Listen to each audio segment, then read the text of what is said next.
오늘 함께 묵상할 하나님의 말씀 창세기 6장 1절부터 8절까지입니다. 사람이 땅 위에 번성하기 시작할 때에 그들에게서 딸들이 나니, 우리는 지난주에 아담의 후손들이 보여준 다른 두 갈래의 삶을 살펴보았습니다. 가인의 후손들은 더욱 하나님을 떠났지요. 자기를 지키기 위한 삶을 살았습니다. 너를 죽이는 일을 서슴지 않았지요. 모세는 라멕의 삶을 통하여 그것을 잘 보여주었습니다.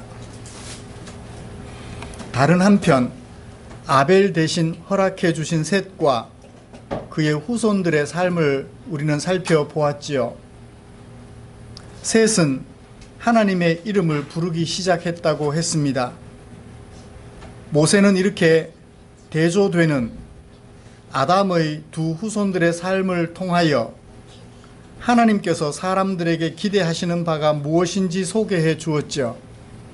사람들은 하나님의 형상으로 지음받은 사람들로서 하나님의 형상으로 살아가야 한다라는 것이었습니다. 사랑하는 성도 여러분, 우리는 지난 한 주간 동안 하나님의 형상으로 사셨나요? 아니면 하나님의 형상이 아닌 죄의 다스림을 받아 죄를 지으며 사셨나요? 자신을 지키기 위한 가인과 그의 후손들의 삶을 생각해 보셨습니까? 그리고 그 결과를 생각해 보셨나요?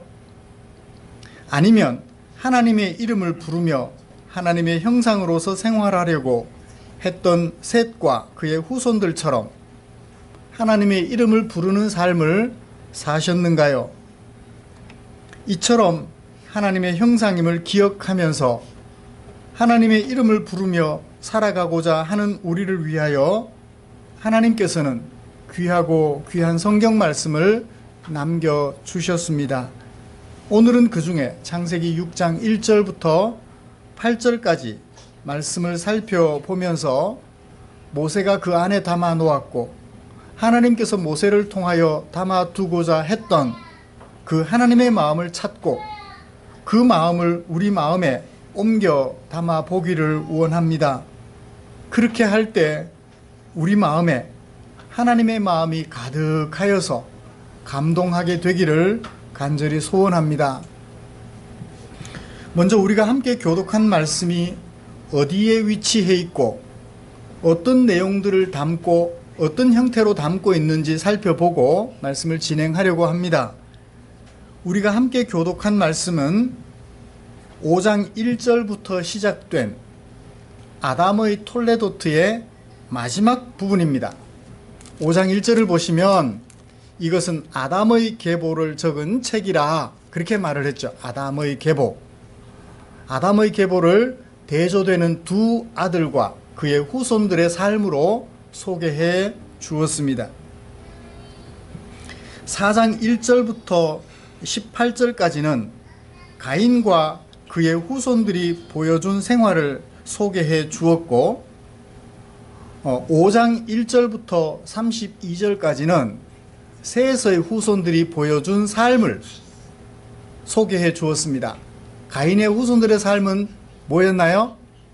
죄의 다스림을 받는 것이었습니다. 셋의 후손들은 하나님의 이름을 부르며 하나님과 동행했더라고. 5장을 제가 설교하지 않았습니다만 하나님과 동행했더라는 것으로 그 결정체를 우리에게 보여주었습니다. 그 두 대조되는 생활에 대한 하나님의 결론이 오늘 6장 1절부터 8절 말씀에 기록이 되어 있다는 것이지요.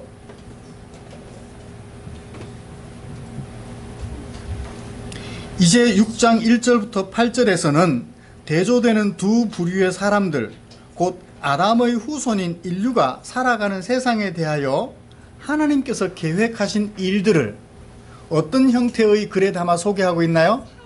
서사 형태의 글에 담아 기록해주고 있습니다. 모세는 이 서사의 주제를 두 개의 명사, 동사라고도 할 수 있겠습니다. 담아서 우리에게 소개해주고 있습니다. 쓸어버리겠다. 쓸어버림이라는 단어와 은혜라는 두 개의 단어에 담아서 소개해주고 있지요. 이런 말씀을 가지고 쓸어버림을 당해야 하는 사람들, 그리고 그런 사람에게 또다시 은혜를 계획하시는 하나님의 모습, 차례대로 살펴보면서 은혜를 나누려고 합니다.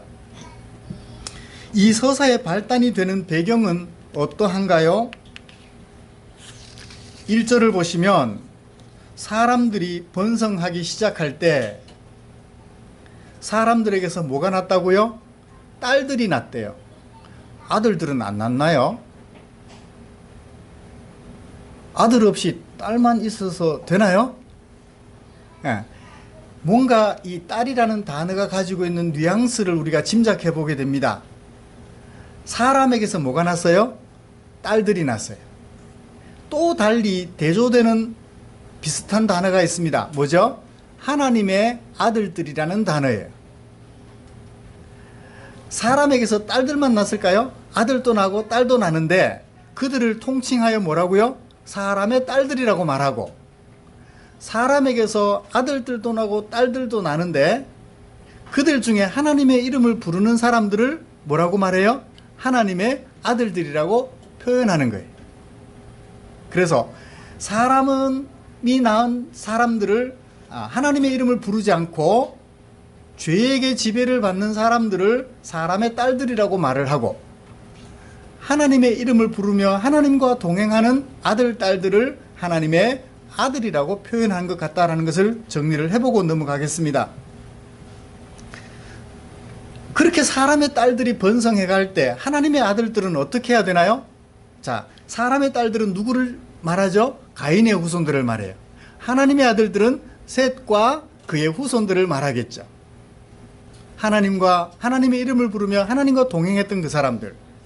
그런데 이 세상에서 살아가는 하나님의 아들들이 무엇을 보았어요? 아름다움을 보았어요. 무엇의 아름다움? 보석의 아름다움이 아니라 사람의 딸들의 아름다움을 보았어요. 하나님의 아들들은 못생겼고 사람의 딸들은 잘생겼을까요? 여기 사람의 딸들의 아름다움이라는 것을 해석할 때도 그 속에 담겨있는 숨겨진 의미를 찾아야 돼요. 사람의 딸들이 특별히 예뻤다는 얘기가 아니에요. 사람의 딸들이 살아가는 그 삶의 모습을 어떻게 했다? 좋아하게 됐다는 거예요. 어떻게 살았어요? 사람의 딸들이 사람들을 죽여요. 누구를 위해서? 자기를 위해서. 사람들을 짓밟아요. 누구를 위해서? 자기를 위해서. 내 마음에 안 들면 한 대 쳐요. 내 마음에 안 들면 총 쏴요. 그렇게 살아가는 그 모습을 하나님의 아들들, 하나님의 이름을 부르며 하나님과 동행하던 그 사람들이 좋아하기 시작했다는 거예요.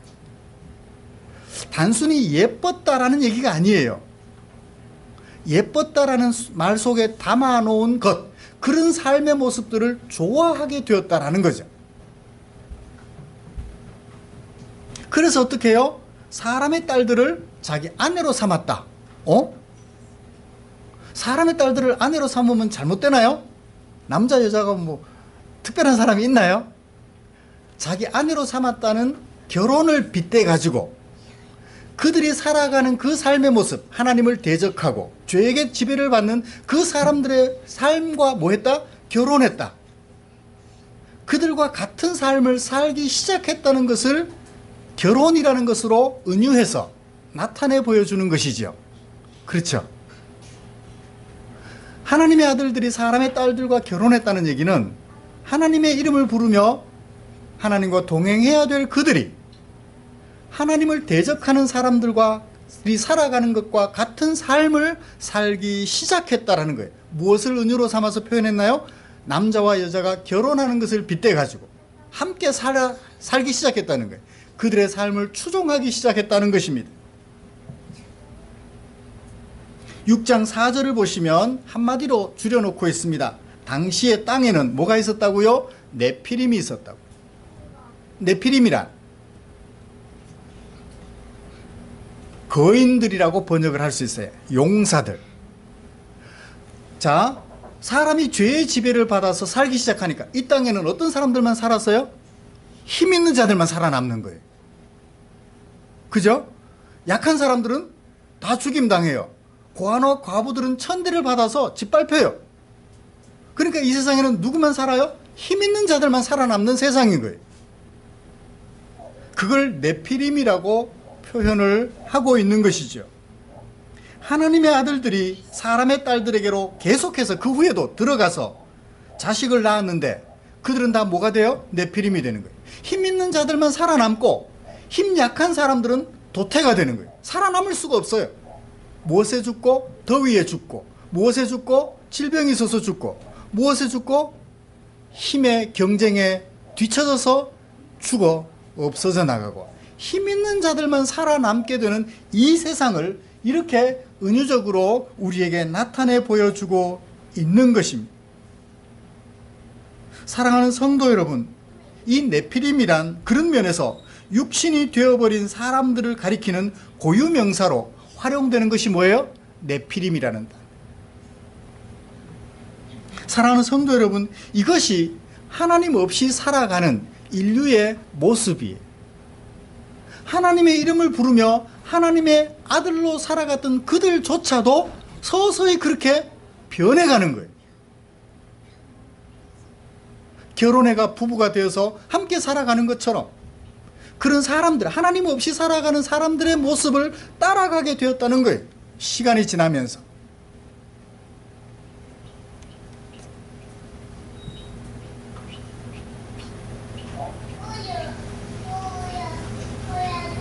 사랑하는 성도 여러분, 이 사람들에게서 우리는 무엇을 볼 수 있나요? 나도 예외는 아니겠다라는 생각을 해요. 하나님의 이름을 부르며 주일날 예배당에 모여서 사랑하는 성도들과 더불어 하나님께 예배드리는 우리도 성질나면 어떻게 해요? 욕해요. 성질나면 어떻게 해요? 주먹을 휘두르기도 해요. 미국 같으면 성질나니까 여차하니까 총을 쏴요. 자기 생각대로 술 마시고 그냥 운전을 해요. 자기만 죽으면 되는데 다른 사람을 죽게 만들어요. 자기 생각대로. 자기 생각대로.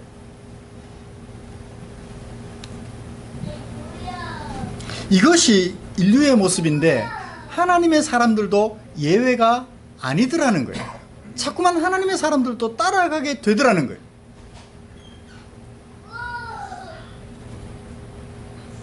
이런 상황에서 사건을 누가 전개해요? 하나님께서 사건을 전개하십니다. 그 하나님은 어떤 하나님이신가요? 그 사람들을 지으신 하나님이세요. 그 사람들의 주인이신 것이죠.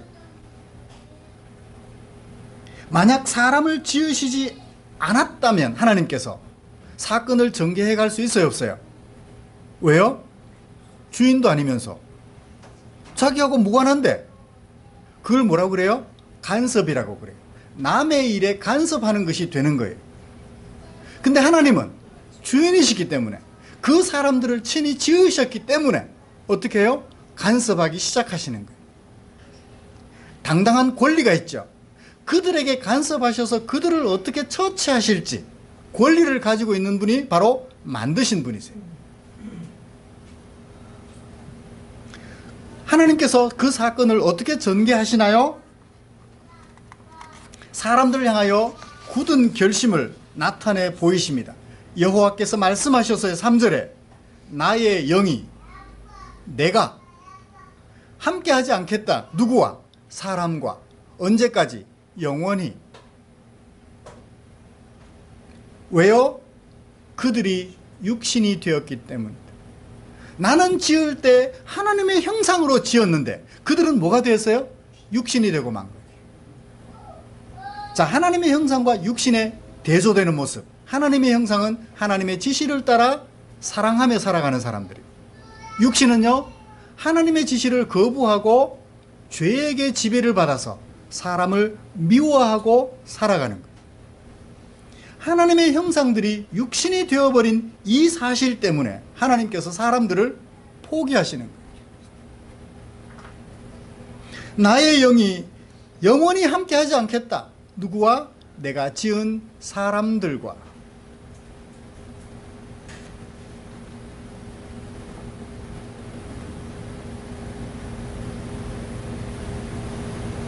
그렇게 결심하시고 난 하나님의 마음, 5절에서는 어떻게 소개하고 있나요? 근심하셨다. 사람들에게서 두 가지 모습을 보았어요. 죄악이 세상에 가득하다. 그리고 각각의 사람들이 생각하는 계획이 항상 악하다. 그걸 보신 하나님께서 한탄하셨다, 근심하셨다. 한탄이라는 단어는요, 두 가지 뜻을 동시에 가지고 있습니다. 어떤 뜻인가 하면 후회하다는 뜻과 위로하다는 뜻을 동시에 가지고 있어요. 한탄, 여기서는 한탄이라고 번역했는데 룻기 2장 13절에 가면 똑같은 단어를 위로한다라고 번역하고 있어요. 전혀 다른 두 개의 마음이죠. 대조가 되는 두 개의 마음이에요. 후회와 위로는 상반되는 개념입니다. 그런데 하나의 단어가 담고 있어요. 또 근심한다라는 단어도 마찬가지입니다. 근심한다라는 동사는 슬퍼한다는 뜻도 있어요. 그런데 격분한다, 분노한다라는 뜻도 가지고 있어요. 이런 것을 뭐라고 그래요? 두 가지 마음이 내 안에 동시에 존재하는 것. 심리학적 용어로 양가 감정이라 그래요. 유식하게 영어 단어로 얘기를 해볼까요? 앰비벌런스라고 그래요. 그냥 앰비밸런스라고 하면 좋겠는데, 양가감, 밸런스가 없어요. 두 개의 전혀 다른 감정이 한 단어 안에 동시에 들어가요. 누가 그러하죠? 여기는 일그러진 얼굴, 여기는 웃는 얼굴. 지킬 박사와 하이드가 그런 모습을 우리에게 보여주고 있습니다. 앞면은 웃고 있는데 뒷면은 화가 나 있는 거예요. 하나님의 마음이 이 양가 감정을 동시에 가지고 있는 거죠. 이 양가 감정을 심하게 말하면 우리는 정신병이라고 얘기하기도 해요. 그런데요, 지극히 정상적이기도 해요.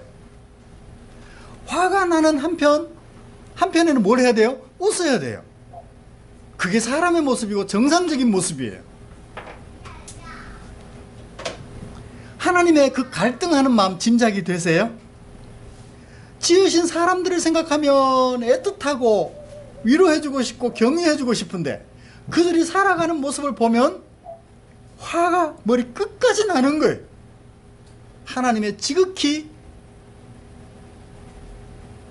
사람 되심을 보여주는, 사람의 감성을 충분히 보여주는 그 모습을 우리는 보게 됩니다. 그래서 어떤 결정을 내리나요? 쓸어버리겠다. 뭐가 쓸어가듯이? 홍수가 모든 땅 위의 것들을 쓸어가 버리듯이 하나님께서 그것들을 쓸어 없애버리겠다는 거예요. 뭐부터 뭐까지? 사람으로부터 만드신 모든 것들까지 한꺼번에 다 쓸어버리고 싶다는 거예요.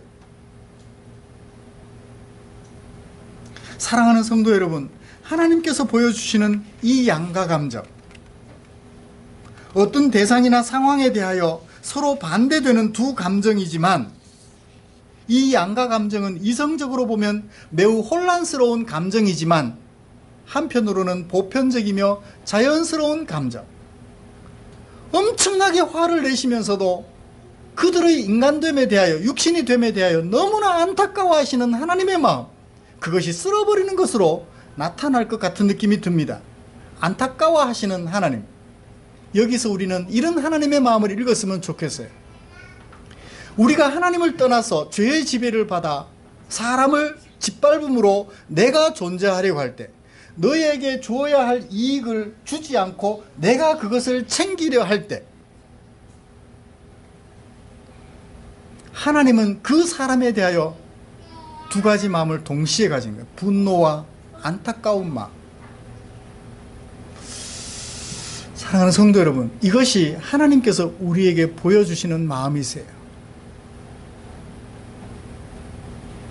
그 하나님의 마음이 읽어지나요?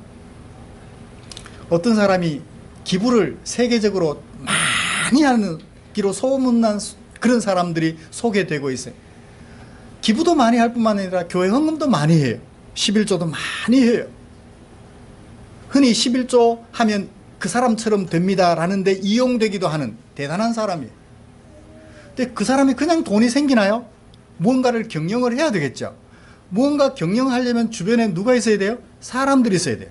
사람들을 고용했으면 대가를 지불해줘야죠. 정상적으로 대가를 지불해주면 내게 많은 것이 쌓일까요? 적게 쌓일까요? 그냥 평범하게 생각해 보세요. 많이, 대가를 제대로 지불해주면 내게 많이 쌓일까요? 적게 쌓일까요? 적게 쌓이겠죠. 대가를 적게 지불하면 내게 많이 쌓이겠죠. 그렇게 많이 쌓아서 부자가 됐어요. 기부를 많이 했어요. 하나님이 그거 좋아하실까요? 아니에요.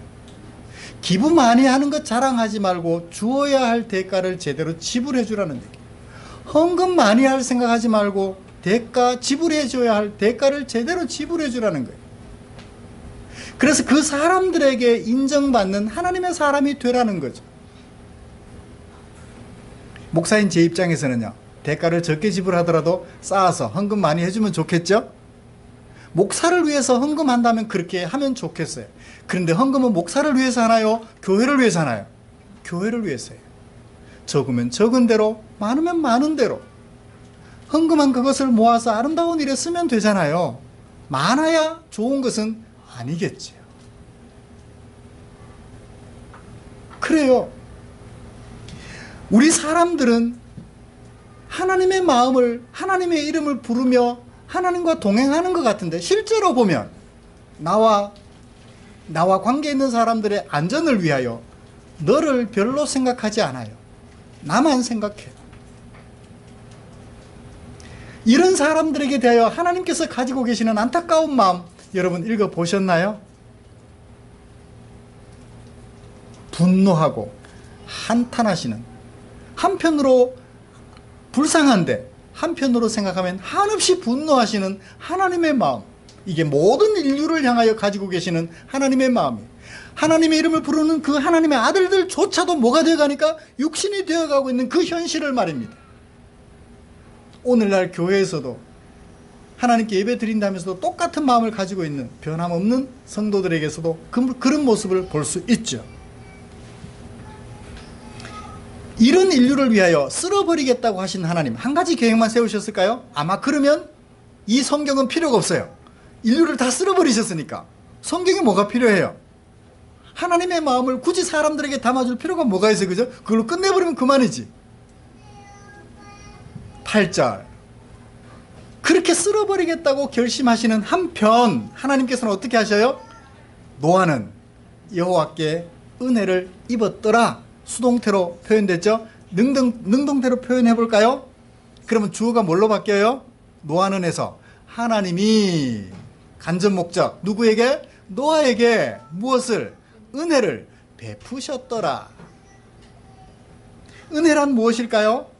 은혜란 단어는 상대방에게 뭔가를 바라지 않고 주는 사람이 주도적으로 그리고 일방적으로 사람에게 베풀어주는 호의를 가리켜 은혜라고 말을 해요. 상대방의 형편과 상관없이 내가 주도적으로 그리고 일방적으로 상대방에게 베풀어주는 호의, 그것을 은혜라고 말합니다. 만약 노아라는 사람이 은혜를 받을 만해 가지고 하나님께서 은혜를 베풀어 주신다면 그건 은혜예요? 은혜 아니에요? 은혜가 아니에요. 노아도 똑같이 다른 사람들처럼 육신이 되어가고 있었던 거예요. 그러나 비교적 다른 사람들보다는 덜, 그걸 어떻게 표현하고 있느냐면 6장 9절에 가면 당대의 완전한 자였다고 얘기를 해요. 당대의 완전한 자란, 인류 전체로 따지면 그 사람보다 더 완전한 자가 있을 수 있다는 것을 상정해요. 비교적이라는 얘기죠. 비교적 완전했을 뿐 그가 하나님의 은혜를 받을 수 있을 만큼 완벽하게 거래를 할 만큼 완전한 자는 아니었다는 거예요. 그래요. 노아조차도 똑같이 도토리 키재기처럼 그런 사람이었음에도 불구하고 하나님께서는 노아에게는 어떻게 하셨어요? 은혜를 베푸셨다고 얘기를 하고 있습니다. 쓸어버리는 것으로 끝내는 것이 아니라 은혜를 베푸는 사람들도 있다는 거예요. 그건 누구의 권한이에요? 만드신 하나님의 권한이에요. 누구는 쓸어버리고 누구에게는 왜 은혜를 베푸시나요? 저항할 수가 없어요. 우리 모두 다 하나같이 쓸어버려질 존재이지만 하나님의 은혜로 쓸어버림을 당하지 않고 살리심을 받았다는 거예요. 누구의 은혜로? 하나님의 은혜로. 그렇습니다. 하나님께서는 그 사람이 착해서, 그 사람이 예뻐서, 능력이 있어서 사랑하시고 은혜를 베풀어 주신 것이 아니라 동일하게 정죄를 받아 쓸어버림을 당해야 하지만 하나님께서는 주도적으로 어떤 사람들에게는 그런 은혜를 베푸셔서 다시 살려주시고 하나님의 백성으로 살아가게 해 주신다는 사실을 우리에게 소개해 주고 있습니다. 그러므로 이 성경이 필요한 거예요. 왜? 새롭게 은혜를 받은 인류를 위하여 하나님께서는 그들에게 지속적으로 하나님의 마음을 가르쳐주고 하나님의 마음을 따라 살아가도록 도와줘야 될 필요가 있기 때문에 뭐 하시는 거예요? 성경이 필요했던 거죠. 사랑하는 성도 여러분, 우리 하나님의 마음은 이렇습니다. 화가 난다고 하나님이 계획하셨던 일을 완전히 엎어버리고 끝내시는 것이 아니라 그들을 징벌하시는 한편, 반대로 또 다른 편에는 또 다른 은혜를 베풀어 그들과 더불어 하나님의 나라를 만들어가고자 하시는 하나님의 크신 계획, 하나님의 형상으로서 제대로 역할을 감당하며 살아갈 수 있도록 돕고자 하는 하나님의 계획을 우리는 엿볼 수 있습니다. 우리는 그들 중에 한 사람으로 부르심을 받았어요. 그러므로 우리가 하나님을 아버지라 부르며 하나님 앞에 나와서 성도들과 더불어 한자리에 앉아 기쁘고 즐겁고 감사하는 마음으로 예배를 드릴 수 있는 것은 누구의 은혜예요? 하나님의 은혜예요. 우리를 하나님의 형상으로 지으신 그 하나님의 은혜가 있어서 내가 이 자리에 앉아 있음을 기억하고 또 기억하는 아름다운 주의 종들 되시기를 기대합니다. 내가 잘나서 하나님의 선택을 받은 것이 아니면 내가 당대의 다른 사람들보다 더 완전해가야지 하나님의 은혜를 받을 만해서 받은 것이 아님을 기억하는 저와 여러분들 되시기를 주님의 이름으로 축복합니다. 이런 하나님을 기억하며 우리의 남은 생애를 아름다운 하나님의 형상으로서 살아가게 되기를 간절히 소원합니다. 기도하겠습니다. 하나님 아버지 고맙습니다. 우리를 사랑해 주신 당신의 그 크신 은혜, 이 시간 고이 가슴 속에 담아 봅니다. 쓸어버린다 해놓고도 쓸어버리지는 않고 우리와 함께 살아가게 하면서 그들 중에 우리를 불러 당신의 백성으로 세워주셨습니다. 주께서 우리에게 베풀어 주신 그 은혜를 기억하며 쓸어버림을 당할 나였음을 기억하면서 날마다 은혜 속에 사로잡혀 감동 또 감동 속에 한순간 한순간 살아가는 당신의 종들 되게 해 주시옵소서. 우리를 사랑해 주신 주께 감사드리며 예수님의 이름으로 기도드리옵나이다. 아멘. 찬송